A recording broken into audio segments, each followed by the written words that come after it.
सबसे पहले हम बात करते हैं, जब भी आपको इस तरह का क्वेश्चन देखने को मिले तो इस प्रश्न का सही जवाब आपको किस तरह से निकालना है, किस तरह से फाइंड करना है। तो देखिए सबसे पहले तो इसका हम लिख दिए भाई कितने नंबर पे ये पाया जाता है, एटॉमिक नंबर लिख दिया 30 है। तो हम लोग जानते हैं कि पहला जो कक्षा होता है उसमें 2 इलेक्ट्रॉन होता है, दूसरा में अधिकतम 8 होता है, तीसरा में अधिकतम 18 होता है। हमें जाना है 30 तक, 2 8 10 और 10 और 18 28, कितना बच रहा है 2। देखिए 30 हो गया ना। अब देखिए मैं आपको बता रहा हूं कि किस तरह से आप किसी भी एलिमेंट का आवर्त और उसका ग्रुप फाइंड कर सकते हैं, यानी समूह फाइंड कर सकते हैं। सबसे पहले गिनिए 1 नंबर, 2 नंबर, 3 नंबर, 4 नंबर, ये हो गया KLMN, यानी टोटल कितना कक्षा 4। 4 कक्षा का मतलब चौथा आवर्त, 4 कक्षा का मतलब चौथा आवर्त हो गया। और लास्ट एलिमेंट में कितना है 2, इसमें 10 जोड़ दीजिए और जैसे ही 10 जोड़िएगा ये बन जाएगा 12। इसका मतलब कौन सा समूह में है प्यारे दोस्त, ये 12वें समूह में और चौथे आवर्त में है। देखिए कहां पर है, तो भाई ऑप्शन नंबर डी है 12वां समूह और चौथा आवर्त। हेलो दोस्तों, सभी को मेरा प्यार भरा जोहार। तो कैसे हैं आप? आशा करता हूं अच्छे होंगे, स्वस्थ होंगे, मस्त होंगे और बिल्कुल ही टनाटन होंगे। तो आज मैं आप सबके लिए फिर से लेकर आया हूं क्या, जेएसएससी सीजीएल 2023 के लिए बहुत ही महत्वपूर्ण प्रैक्टिस सेट केमिस्ट्री का। जी हाँ, आज हम लोग पढ़ने जा रहे हैं केमिस्ट्री स्पेशल में सेट 15। और सेट 15 में मैं एक बहुत ही महत्वपूर्ण चैप्टर से क्वेश्चन लेकर आया हूं जिसका नाम है तत्वों का आवर्त वर्गीकरण। यानी हम लोग एलिमेंट से रिलेटेड बहुत सारे महत्वपूर्ण प्रश्नों को देखने जा रहे हैं जो बहुत बार झारखंड के प्रतियोगिता एग्जाम में पूछे जा चुके हैं। तो चलिए देखते हैं। तो ये रहा पहला क्वेश्चन आपके सामने। पहला क्वेश्चन क्या कहता है, ध्यान से सुनिए। किसने अष्टक नियम की खोज की और इसकी तुलना संगीत में पाए जाने वाले अष्टक से की, मतलब सुरों से की, जिसको हम लोग सारे गामा पा धा नी सा कह सकते हैं। तो संगीत के माध्यम से सुरों के संगम के साथ क्या अष्टक नियम का खोज किया। और किन्होंने किया, क्या जोहान डोबेराइनर ने, क्या जोहान जेकब बामर ने, क्या दिमित्री मेंडलीफ ने, क्या जॉन न्यूलैंड्स ने। तो इस प्रश्न का जो सही जवाब है प्यारे मित्रों वो हो जाएगा आपका option number D, John Newlands. Newlands का अष्टक सिद्धांत, उन्होंने क्या किया, देखिए परमाणु द्रव्यमान के बढ़ते हुए क्रम के अनुसार हल्के तत्वों को सजाया। और किस आधार पर सजाया भाई, जैसे हम लोग सारे गामा पाधा नहीं सा बोलते हैं, फिर से सा आ जाता है, पहले का 8वां जो तत्व होता है उसका गुणधर्म बराबर होता है। इस नियम को उन्होंने प्रतिपादित ऐसे किया, जैसे सा फिर से सा आएगा तो 8वां नंबर पे आएगा। उसी तरह का जब कोई एलिमेंट को हम लोग लिखते आते हैं 1 2 3 4 5 6 7 8, तो 1 और 8 वाला एलिमेंट का जो गुणधर्म है, जो प्रॉपर्टीज है, वो क्या होगा, सेम होगा। तो चलिए बढ़ते हैं अगले क्वेश्चन की ओर। अगला क्वेश्चन ये रहा, आवर्त सारणी का आविष्कार किसने किया। आवर्त सारणी का यानी पीरियोडिक जो टेबल है पहली बार जब बना तो भाई उसका डिस्कवरी किसने किया, इसके बारे में पूछा गया है। क्या दिमित्री मेंडलीव ने, क्या लुई पास्चर ने, क्या मैरी क्यूरी ने, कि एंटोनी लेवोजियर ने। तो इस प्रश्न का जो सही उत्तर है मेरे प्यारे दोस्त वो आपका क्या हो जाएगा, दिमित्री मेंडलीव। मेंडलीव ने सर्वप्रथम सबसे पहले पीरियोडिक टेबल यानी आवर्त सारणी का आविष्कार किया। और कैसे किया, बढ़ते हुए परमाणु द्रव्यमान के अनुसार उन्होंने कहा कि तत्वों का भौतिक गुणधर्म और रासायनिक गुणधर्म बढ़ते हुए परमाणु द्रव्यमान के आवर्त फलन होते हैं। और इसी से उन्होंने किसका खोज कर डाला, तो भाई दिमित्री मेंडलीव ने पीरियोडिक टेबल यानी आवर्त सारणी का खोज कर डाला। तो चलिए बढ़ते हैं अगले क्वेश्चन की ओर। अगला क्वेश्चन, चलिए इससे जुड़ी कुछ विशेष पहलुओं पर भी ध्यान देते हैं क्योंकि इससे क्वेश्चन पूछा जाता है। पूछा जाएगा, बताइए मेंडलीव की आवर्त सारणी में कितने आवर्त होते हैं। तो आपको याद करके रखना है प्यारे मित्रों कि कितना आवर्त होता है, तो 7 आवर्त होता है।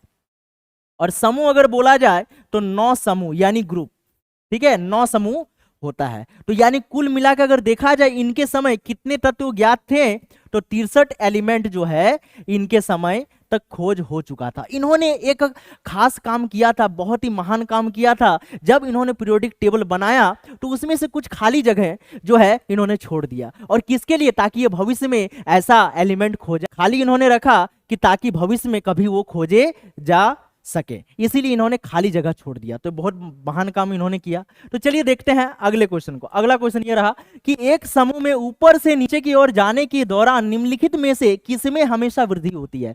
जब हम ऊपर से नीचे जाते हैं, ठीक है, जब हम एलिमेंट का बात करते हैं तो एलिमेंट में जब हम ऊपर से नीचे जाते हैं प्यारे दोस्तों, तो इसमें वृद्धि होती है। किसमें वृद्धि होती है, धात्विक गुण में, कि ऑक्सीकरण क्षमता में, कि विद्युत ऋणात्मकता में, कि कम होने की प्रवृत्ति। तो इस प्रश्न का जो सही उत्तर है प्यारे दोस्तों वो आपका हो जाएगा धात्विक गुण। जैसे आप देखिए पहला हाइड्रोजन हो जाएगा। पहला जब हम ग्रुप का बात करते हैं तो हलीना करे रब से फरियाद, हलीना, ठीक है, तो हलीना हो गया ना।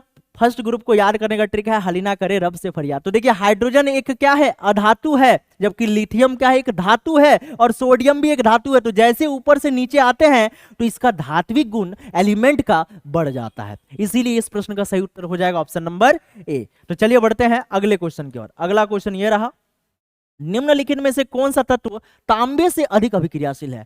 माने ये जो क्वेश्चन है प्यारे दोस्तों, इसमें बोला गया कौन ज्यादा अभिक्रियाशील यानी कौन ज्यादा रिएक्टिव है। तो भाई चेक करते हैं, क्या चांदी ज्यादा रिएक्टिव है, कि प्लेटिनम ज्यादा रिएक्टिव है, कि जिंक है, कि सोना है। तो आप जानते होंगे ये सोना है और ये प्लेटिनम और ये चांदी, इनका आभूषण बनता है, और आभूषण महिलाएं पहनती है, भाई लड़के भी पहनते हैं, मर्द भी पहनता है।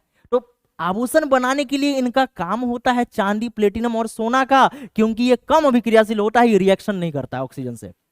जबकि ये जो जिंक है, जिसको अपन जस्ता के नाम से जानते हैं, ये ज्यादा रिएक्टिव होता है। और कितने नंबर पे होता है भाई ये जिंक, ये 30 नंबर पे होता है, यानी एटॉमिक नंबर इसका क्या होता है, 30 होता है। ठीक है, और ये बहुत ज्यादा अभिक्रियाशील है इन तीनों तत्वों से, इस कारण इसका प्रयोग हम लोग नहीं करते हैं आभूषण बनाने के लिए। यानी तांबे से ज्यादा अभिक्रियाशील अगर कोई होता है तो उस समय होता है भाई जिंक होता है। तो चलिए बढ़ते हैं अगले क्वेश्चन की ओर। अगला क्वेश्चन ये रहा, डैश ऑक्साइड अम्लों के साथ साथ क्षारों के साथ भी अभिक्रिया करती है। भाई देखिए बोला कि ऑक्साइड जो है ये एक ऐसा ऑक्साइड है जो अम्लों के साथ भी रिएक्शन करता है, अम्ल यानी एसिड के साथ, और क्षार यानी बेस के साथ भी रिएक्शन करता है। तो कौन है जो दोनों से अभिक्रिया करता है, क्या निष्क्रिय, क्या अम्लीय, कि क्षारीय, की उभयधर्मी। तो भाई उभयधर्मी जो ऑक्साइड होते हैं, यानी जिसको अंग्रेजी में हम लोग कहते हैं एम्फोट्रिक ऑक्साइड, ये जो एम्फोट्रिक ऑक्साइड होते हैं ये अम्लों के साथ और क्षारों के साथ दोनों के साथ रिएक्शन करते हैं। इसके कुछ एग्जांपल है ZnO और Al2O3, यानी एल्यूमिनियम ऑक्साइड आप लिख सकते हैं, या तो आप जिंक ऑक्साइड ले सकते हैं। ये दोनों जो होता है ना, ये क्षारों और अम्लों के साथ रिएक्शन करते हैं। तो चलिए बढ़ते हैं अगले क्वेश्चन की ओर। अगला क्वेश्चन है, आधुनिक आवर्त सारणी में जिंक का स्थान क्या। आधुनिक आवर्त सारणी, अगर हम मॉडर्न पीरियोडिक टेबल देखें तो उस समय जिंक का जो है प्लेस यानी स्थान कहां पर है। तो सबसे पहले हम बात करते हैं, जब भी आपको इस तरह का क्वेश्चन देखने को मिले तो इस प्रश्न का सही जवाब आपको किस तरह से निकालना है, किस तरह से फाइंड करना है। तो देखिए सबसे पहले तो इसका हम लिख दिए भाई कितने नंबर पे ये पाया जाता है, एटॉमिक नंबर लिख दिया 30 है। तो हम लोग जानते हैं कि पहला जो कक्षा होता है उसमें 2 इलेक्ट्रॉन होता है, दूसरा में अधिकतम 8 होता है, तीसरा में अधिकतम 18 होता है। हमें जाना है 30 तक, 2 8 10 और 10 और 18 28, कितना बच रहा है 2। देखिए 30 हो गया ना। अब देखिए मैं आपको बता रहा हूं कि किस तरह से आप किसी भी एलिमेंट का आवर्त और उसका ग्रुप फाइंड कर सकते हैं, यानी समूह फाइंड कर सकते हैं। सबसे पहले गिनिए, 1 नंबर, 2 नंबर, 3 नंबर, 4 नंबर, ये हो गया KLMN, यानी टोटल कितना कक्षा, 4। 4 कक्षा का मतलब चौथा आवर्त, 4 कक्षा का मतलब चौथा आवर्त हो गया। और लास्ट एलिमेंट में कितना है, 2, इसमें 10 जोड़ दीजिए, और जैसे ही 10 जोड़िएगा ये बन जाएगा 12। इसका मतलब कौन सा समूह में है प्यारे दोस्त, ये 12वें समूह में और चौथे आवर्त में है। देखिए कहां पर है, तो भाई ऑप्शन नंबर डी है, 12वां समूह और चौथा आवर्त। कक्षा निकालना है तो आपको देखना है KLMN कहां तक जा रहा है। ठीक है, जहां तक जाएगा वो कक्षा को बतलाता है, और ये जो लास्ट में बच जाता है 1 2 3 इलेक्ट्रॉन, तो उसमें आपको कितना जोड़ना है, उसमें 10 जोड़ देना। 10 जोड़ने से पता लग जाता है कौन सा समूह है। तो चलिए बढ़ते हैं अगले क्वेश्चन की ओर। अगला क्वेश्चन ये रहा आपके सामने, अधात्विक गुण बढ़ता है, किसी एलिमेंट में अधात्विक गुण कब बढ़ता है। मैग्नीशियम से बेरियम तक, क्या पोटेशियम से सीजियम तक, क्या ऑक्सीजन से सेलेनियम तक, क्या सोडियम से क्लोरीन तक। तो इस प्रश्न का जो सही उत्तर है प्यारे दोस्तों वो हो जाएगा ऑप्शन नंबर डी। क्यों, सोडियम। सोडियम जो होता है वो पहले ग्रुप में होता है, ठीक है, फर्स्ट ग्रुप, और क्लोरीन जो होता है वो 17th ग्रुप में होता है। तो देखिए 17th ग्रुप को हम लोग कहते हैं हैलोजन ग्रुप कहते हैं, क्योंकि इनका जो संयोजकता होता है, वैलेंसी होता है, वो 1 होता है माइनस, और इनका होता है प्लस 1 होता है। ठीक है, इसके बाद आपको 18 समूह में यानी 18th ग्रुप में आपको क्या देखने को मिलेगा, अक्रिय गैस यानी नोबेल गैस देखने को मिलेगा। ठीक है, नोबेल गैस।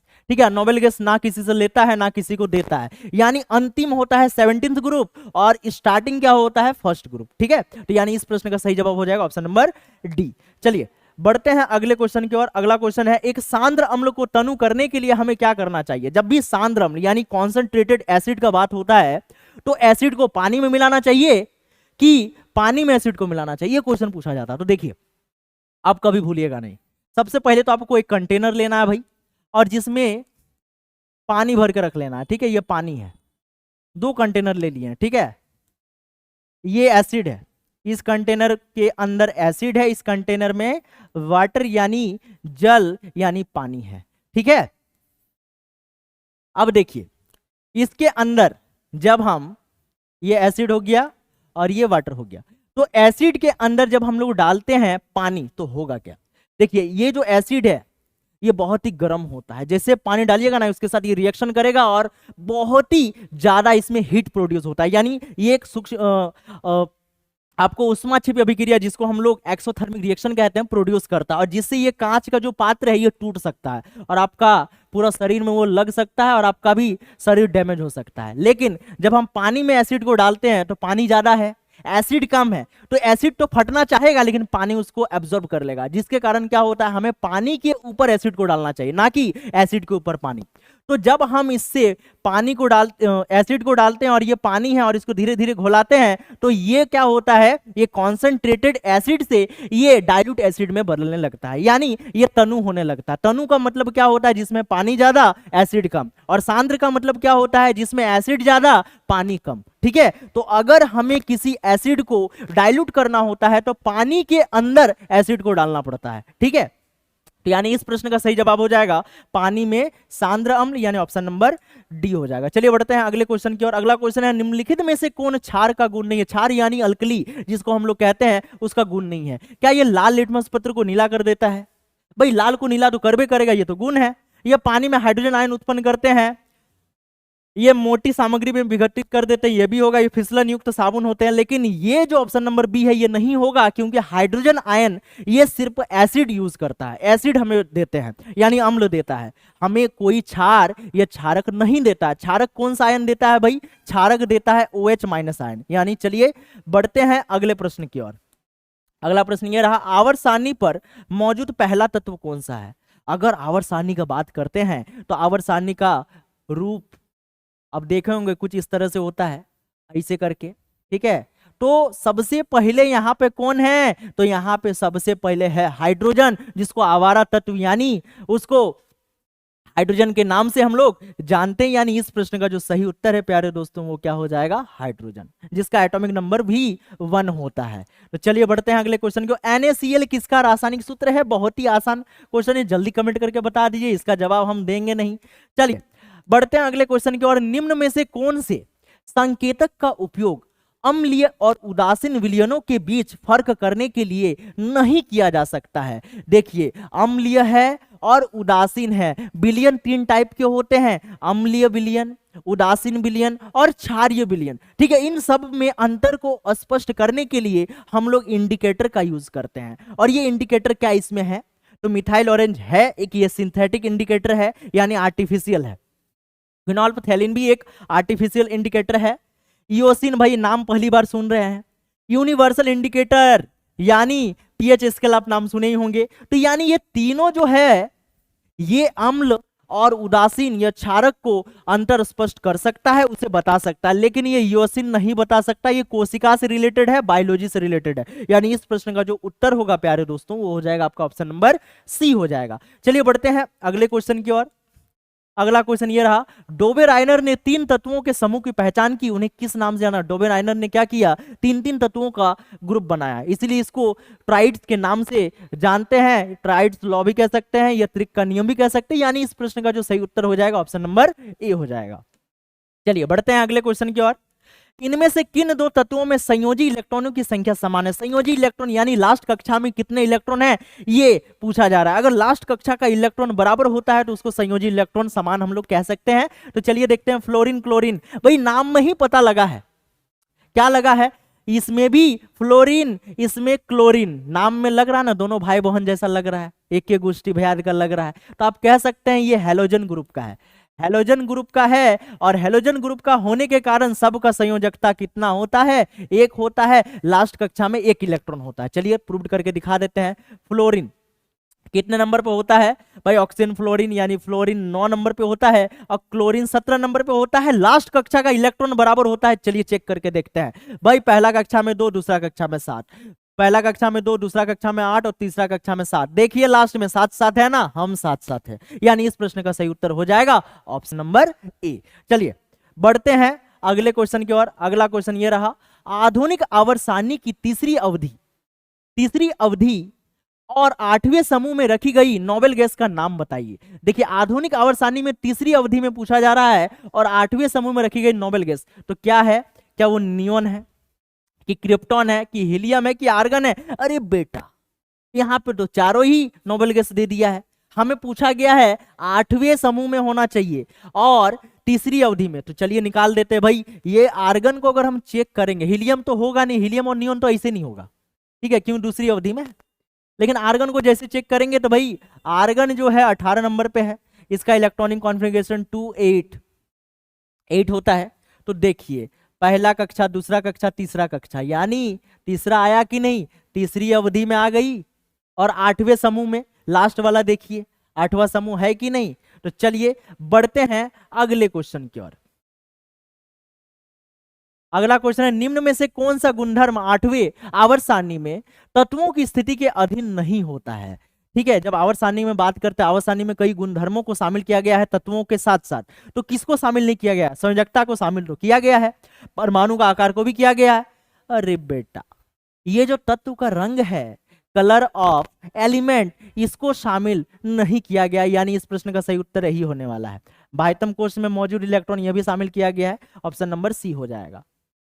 चलिए बढ़ते हैं अगले क्वेश्चन की ओर। अगला क्वेश्चन है, कार्बन परमाणुओं के संयोजकता कोश में उपस्थित इलेक्ट्रॉनों की कुल संख्या कितनी होती है? जब हम कार्बन का बात करते हैं तो कार्बन तो आपको पता ही होगा, इसका जो एटॉमिक नंबर है वो 6 होता है और इसका इलेक्ट्रॉनिक कॉन्फ़िगरेशन अगर देखिएगा 2,4 होता है। कितना है भाई? 4 इलेक्ट्रॉन है, सीधे मार दीजिए ऑप्शन नंबर डी, इस प्रश्न का सही उत्तर हो जाएगा।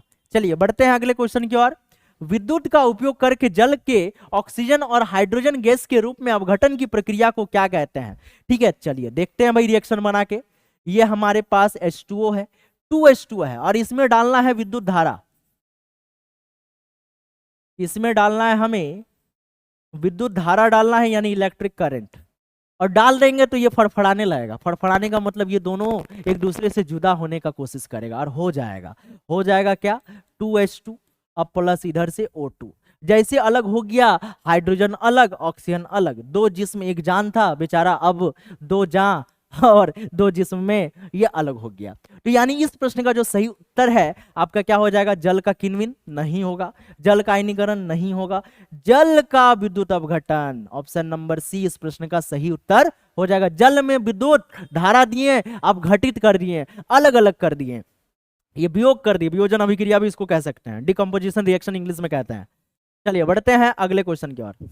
जब पीएच मान 7 से 14 की ओर बढ़ता है तो यह दर्शाता है, जब ये 7 से जाएगा 14 तक तो इधर क्या मिलता है रे बाबू? इधर मिलता है क्षार, यानी क्षार मिलता है, यानी इस प्रश्न का सही उत्तर हो जाएगा H+ आयन की सांद्रता में कमी, OH आयन की ये तो वृद्धि होगा, सही है, H+ आयन की सांद्रता में वृद्धि, ठीक है, H+ आयन की हमें क्या बोला है, तब ये दर्शाता है, ठीक है, OH आयन की सांद्रता में कमी, ये तो नहीं होगा, H+ आयन की सांद्रता में वृद्धि, ये भी नहीं होगा, और OH आयन की सांद्रता में वृद्धि ये होगा, H+ आयन की सांद्रता में कमी, ये दोनों हो जाएगा इस प्रश्न का, कि H+ आयन धीरे धीरे क्या होगा? कम होता जाएगा, साथ से उधर हम जाएंगे तो, और OH आयन की सांद्रता वृद्धि होगी, यानी इस प्रश्न का सही उत्तर ए और बी दोनों हो जाएगा। ठीक है, चलिए बढ़ते हैं अंतिम प्रश्न की ओर। ये रहा, न्यूलैंड्स के अष्टक के नियम इनमें से किस पर सही लागू होता है? किस पर लागू होता है? केवल उत्कृष्ट गैसों पर? नहीं। केवल धात्विक तत्वों में? नहीं।